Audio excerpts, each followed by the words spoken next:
My name is Danielle Johnson and I studied the Trainee Nurse Associate programme. It's been very good. The lecturers have been very, very supportive and time has flown by. The communication, I would say, has been fantastic. I can't promote that enough. So we used the Clinical Simulation Centre for the Trainee Nurse Associate programme. We used it for clinical skills days, which was quite helpful for our OSCEs. We also had them for OSCE preparation as well. So it was good to have our mock exams, like our mock medication round for pharmacology. That was quite helpful. We used it as well for the RNDA programme for our OSCEs and also for additional clinical skills days that we needed. So I've completed the Nurse Associate programme, so that was in 2023, September 23 to be exact. And then I jumped straight on to the RNDA programme, September 23, so the end of that date. And I'm due to complete officially in August. I would say the biggest highlight would have been making new friends. We've made, all of us from different backgrounds, we've made so many different friends. I made friends with the Nurse Associate programme as well, and then people that jumped onto the RNDA programme. We've just all kept in contact and all supported each other on our journey. So for the Nursing Associate programme, I was an apprentice, and also for the RNDA programme, an apprentice again. So it was quite helpful doing the Nurse Associate programme to actually understand the format for the RNDA programme, because it's quite similar, especially with the documentation and the expectations. It's a higher level for the RNDA, but you have that little snapshot for the Nurse Associate programme, so you know what to expect. Before starting the Nurse Associate degree, it helped working in a team. I previously district nursed, so I would work autonomously in the community and I would have basically timings to adhere to and a caseload to manage. So I would say that the degree, you have your time management and you have your assignments and exams and dates to complete and hand-ins.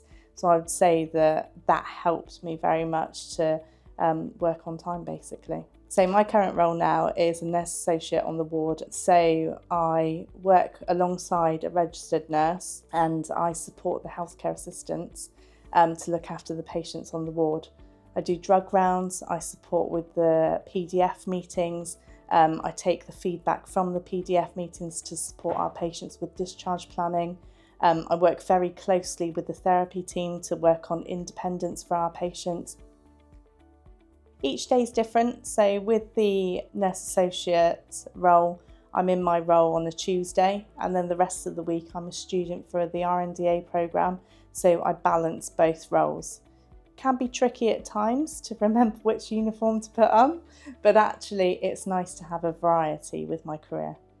So the plan for when I qualify as a registered nurse, I've secured a job with Hospital at Home Frailty, which I'm very much looking forward to.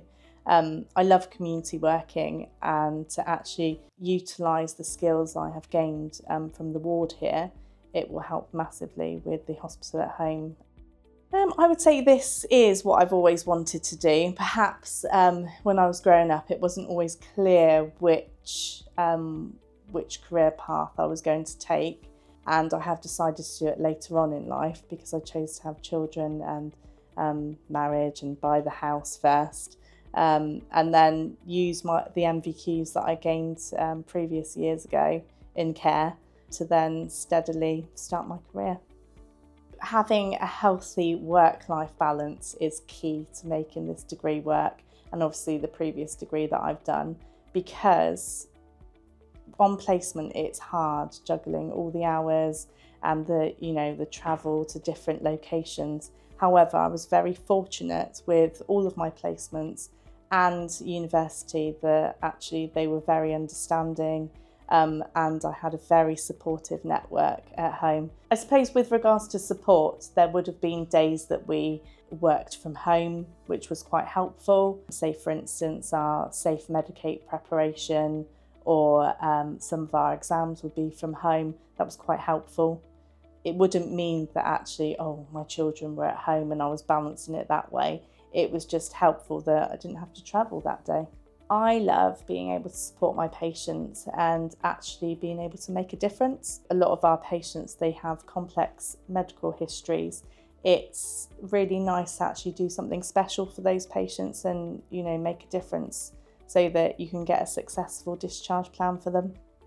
The advice I would give for future students if they were looking to start a different career pathway, or if they thought, oh, just because you have children, you can't do that, you very much can.